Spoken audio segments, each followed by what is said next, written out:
Right, guys, Snapper Sports, we're back live from the 808 where we shoot you straight. Me and Steve are going to give you our Week 13 recap. We had a pretty big game. You know, most of the football fans in all of America were watching. The San Francisco 49ers went into Philadelphia to face the Philadelphia Eagles, the best record in the NFL, sitting at 10-1. Started out as a competitive game. In fact, Philly, I think, the first quarter dominated the time of possession, and I think it was zeros after the first quarter. Philly had a couple field goals, 6-0, I'm not mistaken. And then, man, kind of after that, the Niners just started to pull away. They ended up winning the game. I believe it was 42-19. Big day for Christian McCaffrey. Deebo Samuel was dynamite. Of course, Brock Purdy, you know, huge game for him on the road. Validates his, I guess, his validity, his status. Was a huge win for them, and Kyle Shanahan, excuse me. And I know you saw this game, Steven. What was your thoughts on the game? I thought it was a good game. I mean, I think Philly got a good butt whooping on this one. And I think, to be honest, I think the Niners are more hyped up for this game than the Eagles were. You know, the Niners have been talking about it all year from last year. Brock Purdy was in.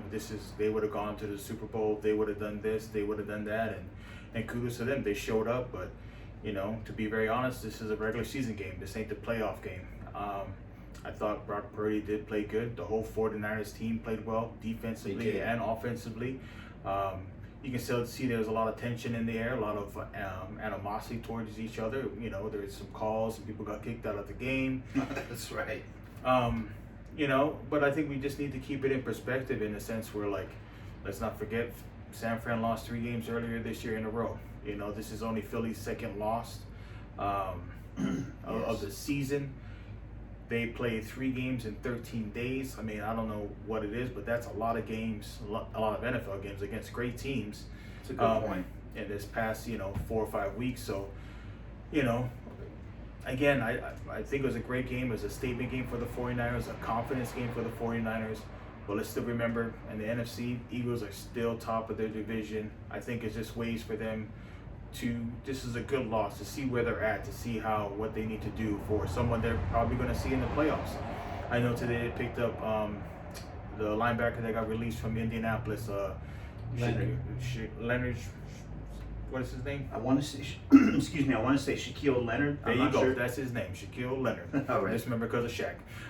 But, picked up him to help out with some of the, fill some gaps on the defense. On the defense, exactly. I think the linebackers now more than ever need it. They're not trying to look for that hard-hitting guy, but picking him up can definitely help their defense. That's how the Niners picked up Chase Young. So it's a good win for San Fran, a confidence boost, especially going into this upcoming week in the division game, and for Philly to kind of get their heads right, see what worked, see what didn't work, and for them to come back. And they got another division opponent this week as well. But what are your thoughts on it? I like what you said, Steven, just to kind of piggyback on that. The Niners did look good. First of all, let me give them their credit. They looked great. Like I said, Deebo had a huge game. I think he touched the ball 7-8 times and scored 3 times. So he was amazing. Everybody played really well. Purdy played good and sound. Christian McCaffrey, I love the way Kyle Shanahan uses him, whether it's catching the ball out of the backfield and running the ball. He's just so effective. But I want to stay for a minute where you were at, Steven. They played 3 games in 13 days. So I just don't want other Niner fans to be a prisoner of the moment. The Eagles just went through Dallas, Buffalo, Kansas City, and now, the Niners. And if you'd have told me they're going to be 3-4 over those games, 3-1 over those 4 games, I think as a Philly fan, you'd be happy with that. And that's exactly what happened. They won 3 out of those 4 games. They went 3-1. Those are all tough games. The Buffalo was an overtime game. Kansas City was a tough game. And this one here, and you could see it too. It just looked like the defense was kind of worn down with Philadelphia. You could see that even before this week, even the previous week, you could see where the defense would start to fade late in the game. And that could be just they've been playing hard. When you're the number 1 team, everybody's playing as hard as they can to knock you off. Me and Steven know that from being big Laker fans. Everybody always gets up for the Lakers. We always get everybody's best. Nothing's different with Philadelphia here. That's what happened. So, Yeah, like Steven said, it was a good butt whooping, but it could just be chalk it up to, hey, we're tired. We played a lot of tough teams. We've done pretty well. We lost one game out of that 4-team stretch with all very good, talented teams that are expected to make the playoffs. If I'm Philly, I'm not tripping. I'm not scared. I'm not shook. I'm just going to simply regroup. I'm going to get healed up, and you can count that Sirianni will have those boys ready to play. I'd like to see him go back to the running game a little bit more with Swift, even giving Gainwell some carries and establish that running game, take some of the pressure off of Jalen, let that defense rest a little bit, and I think Philly's going to be just fine. I'm looking at the remainder of their schedule. It looks like only Dallas is the real test. I know they've got the Giants. They played the Cardinals and then the Giants again, so I look for them to beat all of those teams. Dallas is going to be the big one coming this week. Main thing is I hope they're healthy. You know, I noticed, Steven, that Jalen Hurts, there was a play in the game where he just kind of scrambled out of bounds, and it looked like he could have ran harder or even picked up some more yards, and that really was an indicator, hey, maybe this guy isn't the healthiest right now. So I think health is a question. They're still the number one dogs in the team to beat, although the Niners look pretty strong. And now that they went into Philadelphia and beat them, that's really going to give them the mental edge to know that they can beat them. But I think it's a great race in the NFC. I think it's going to come down to 3 teams, and it's obviously the Niners, the Philadelphia Eagles, and the Dallas Cowboys. One of those 3 teams will be in the Super Bowl. That's the way I see it. Of course, this is the NFL. We could be surprised, but that's how I see it. I'm not tripping. I think it was a good loss for Philly. I think they regroup, and they're still a problem for anybody in the NFL. But a great game, great matchup. Niners fans, you got to be feeling good. Definitely. Another game to talk about is Kansas City versus the Packers. Oh yeah, did catch that game. That was a late game on Sunday. I don't think much people thought the Packers had a chance to win, but sure enough, they pulled it out. I can just give you my big takeaway from the game is the no calls, and it's really quite disappointing. It was a clear, blatant no call. I don't know what the defender's name was for Green Bay, but he was hanging all over Marcus Valdes-Scantling late in the game, and that's a pivotal moment. You know, that decides the game, the outcome of the game. You got to call a flag on that. You can't have a no call. And I'm pretty sure it was for the betting, and it's just really too bad because you're not getting it right. You're letting things go. I mean, that's just my true opinion. For the money, they're letting it go here. You got to get those calls right. On another note, KC, a little worried about KC, guys. I mean, we know Mahomes is great. We know Andy Reid is great. There's nothing there. They're proven. Nothing groundbreaking news there. But, hey, the receivers, I mean, they can't catch a cold, man. The running game has been inconsistent. One week Pacheco and Edwards-Helaire, they look good, and that next week they don't, or they're just simply not used as much. I'm a little worried about KC in the playoffs. Travis Kelce is easily his worst year. He just hasn't looked too good this year. And so you got to be a little bit worried about them. Another note for Kansas City is I think they failed to score over 20 points in their last 6 games. So that's an issue there as well. I don't know. Something's got to change. They're still, the reigning champs, but they look beatable. But I'm really disappointed about that no call, Steven, and that's pretty much all I got to say about that game. But hey, Jordan Love had a good game. Threw for a bunch of yards, had 3 touchdowns, no turnovers. Got to give credit where credit's due, but the no call was the big difference, and I'm disappointed in that. Yeah, I mean, you're looking at the Green Bay Packers. I think they're on a 2-3 game winning streak right now. When the Kansas City beat them Thanksgiving Day, they upset the Detroit Lions, where I think a lot of people thought Detroit was going to win. So, whatever Green Bay is doing is working. Kudos to them. There was a no call, which I thought maybe there were a couple calls during the end of the game. I think that could have swayed the outcome of the game in the Kansas City's favor.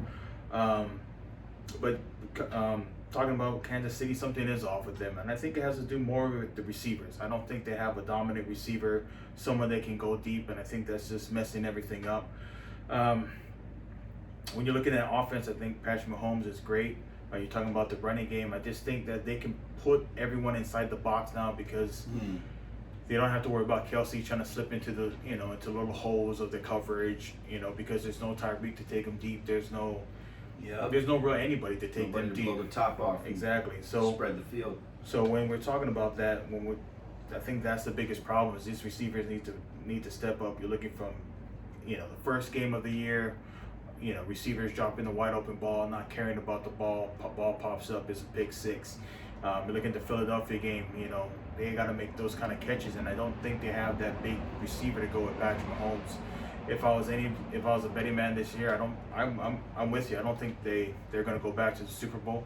I think they're very beatable, and maybe in this offseason you have to go look at maybe changing up that offense a little bit, trying to pick up another receiver, a big name receiver, or man, maybe you need to pick up Zach Ertz and do something for this playoff run and run two tight ends. Something needs to change because this offense isn't working. More firepower, more pop on that offense. I agree. Exactly. So that's my thoughts on it. Well, that's our recap for Week 13. Those are the two games that we wanted to recap.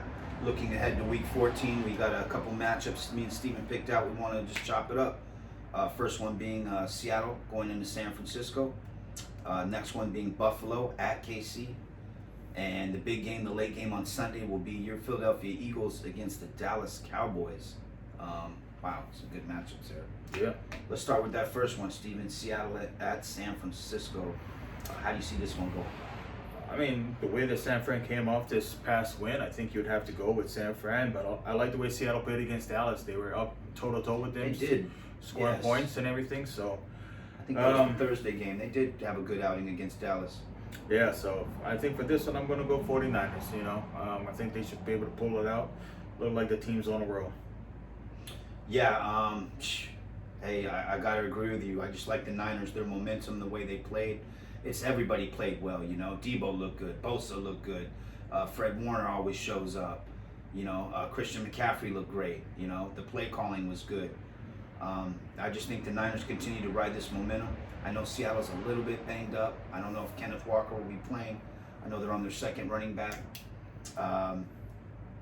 So I just think San Fran's 7 to 10 points better than Seattle.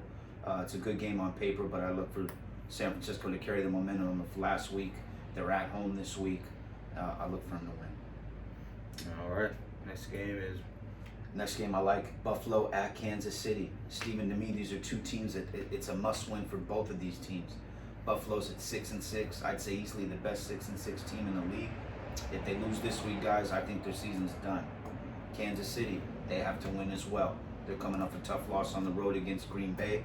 They're at home. I don't know who you like, Steven. I like Kansas City. I'm going to go with Kansas City.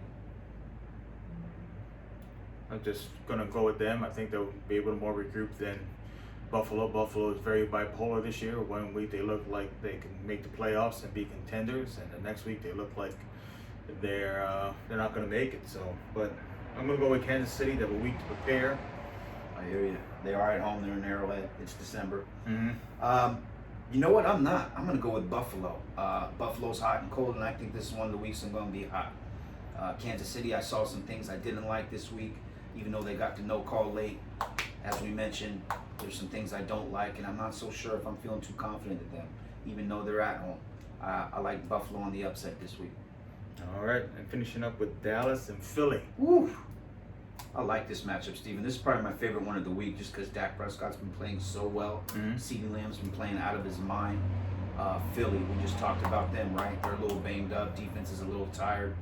They're on the road. They got to regroup. Division game. These teams know each other very well. This is a who wants it more game. Who you got, my man? Going with Philly. I like Philly. I like what I think they're gonna bounce back and do what they need to do. I like Dallas and I like what Dak does. I'm always rooting for them. I just don't think this is Dallas's week. I think they'll get them in the playoffs, but this week I'm going for Philly. I hear you. You know what? And Dallas is at home. This is their rival. This is the only team in their division they got to worry about. I like Dallas to win in overtime. I like a close, maybe medium scoring game, 24-21. I like Dallas by a field goal in overtime. I just think they get it done. Whoever turns the ball over at least is probably going to win this game. But I think Dallas really gets up for this game. They're just clicking all the way around, and I see them pulling out a close one, and it'll be Philly's last loss of the year. I think they'll finish 14-3, and I like Dallas in overtime by 3. All right. Just winning because they got to. Just, you know, this is a tough matchup. They got to have this win. I think they're going to play really hard. Okay. And they've been looking good, you know. As much as I bang on Mike McCarthy, you know, he's got them playing right. They're winning. I don't know if it's Mike McCarthy or Dak, but I'll hey, take that. You got to give credit. Yeah, I'll take that, too. It's probably the MVP winner, but great matchup, man. I'm going to be watching every minute of that game late Sunday. Definitely. But let us know what you think, guys. Tell us who you like and tell us why. We'd love to hear your comments, get your feedback. And as always, we appreciate the support. All right. Till next time. All right. We're out.